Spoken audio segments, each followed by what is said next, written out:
The legend of garlic Uganda is a caring and loving mother. Everyone admires her for her efforts to raise her only child, Kulala, as a good person. Kulala was orphaned. She was still young when her father was bitten by a snake in the mountains. It was really hard growing up without a father. For Kulala, their family was not complete if one of her parents was dead. At first, Uganda was also struggling. Her only role was to be a mother. When her husband died, she became the mother. She still became the father. But even though she was alone, she did not think about getting married. She tried to raise Kulela with good manners. With so much hardship, Uganda also had an ambition to pass on to her child. She wanted her to marry a rich man so that she would be far from the poverty they had experienced. In Uganda's opinion, Kulala's life should have improved. There is a saying that beauty and kindness can be tools to choose a life partner. If a young woman is beautiful, she can marry a young man with enough honor and wealth. This became Uganda's standard for her child. Kulala's beauty was even more talked about when she was pregnant. Her complexion was smooth and her body was slender. She had round and speaking eyes. Her lips, even without makeup, resembled fresh roses. Her voice had a tenderness that carried especially when she was sulking. Because she knew how to communicate with people, she was a friend to young and old. The poor and the rich were equal to her. Whether people were good or bad, she faced them. She did not choose anyone. For her, being human was a good behavior. And because we all came from the same piece of land, she said that we would also return to the land of Bathala's origin. Uganda was impressed by Kulala's belief. But even though her daughter is facing everyone, the mother still dreams that her beautiful girl will marry a rich and powerful young man. Kulala has her own heart and mind. It is true that many people are offering their love to her, but she has not yet chosen a single one. In order to attract Kulala's attention, all her suitors make themselves feel and boast so that the girl will believe in their love.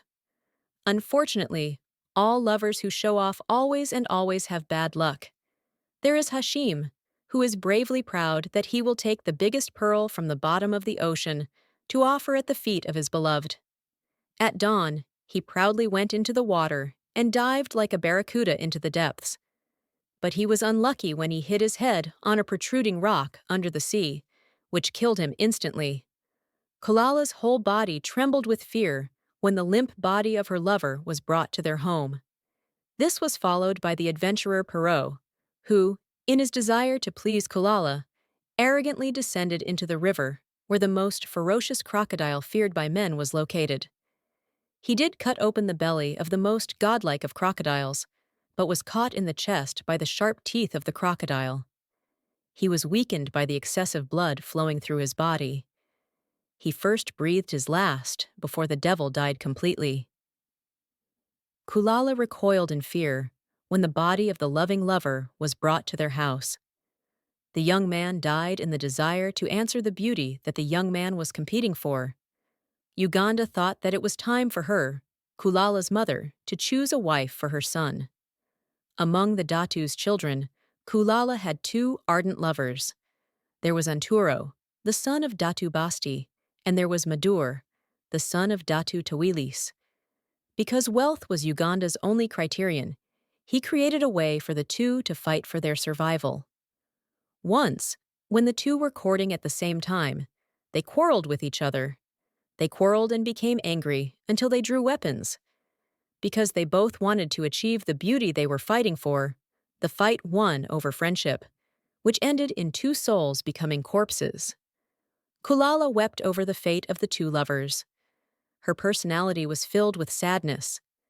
The young woman became even more afraid when many more lovers fought one after another, ready to sacrifice their lives just to win her love. With so much blood spilled, Kulala's mind was confused as she traced the path to the top of the mountain. "Goddess of the mountains!" Kulala's hands were outstretched. She cried, "Take me from the world I am in. I am tired of being an instrument for my lovers to fight over. Much blood has been spilled in the greedy desire to possess me with love that are so strong, independent, and materialistic. Take me, Have mercy! Pleading of a tearful young woman who did not feel a love that was understanding and sacred. In a few moments, the sky darkened and heavy rain poured down. The eyes met with sharp lightning and the roar of thunder in the mountains. Kulala's body was a corpse that had fallen on the top of the mountain. When the sun rose, people found Kulala, who, although no longer alive, had a smile on her lips in joy. Kulala was happy where Bathala was. Uganda buried her son's corpse on the top of the mountain. She always visited him until one day a plant grew there. She took care of the plant. When it bore fruit, she noticed that it resembled Kulala's white teeth. Uganda looked up to the sky and clearly heard Bathala's voice. My kingdom is now Kulala, and very happy. That plant will remind you of your child's white teeth. Take care of it and introduce it to people. Uganda took the fruits of the plant and had them planted by his neighbors. Since then, Kulala's white teeth have been known as a spice in home cooking, now called garlic. The legend of garlic.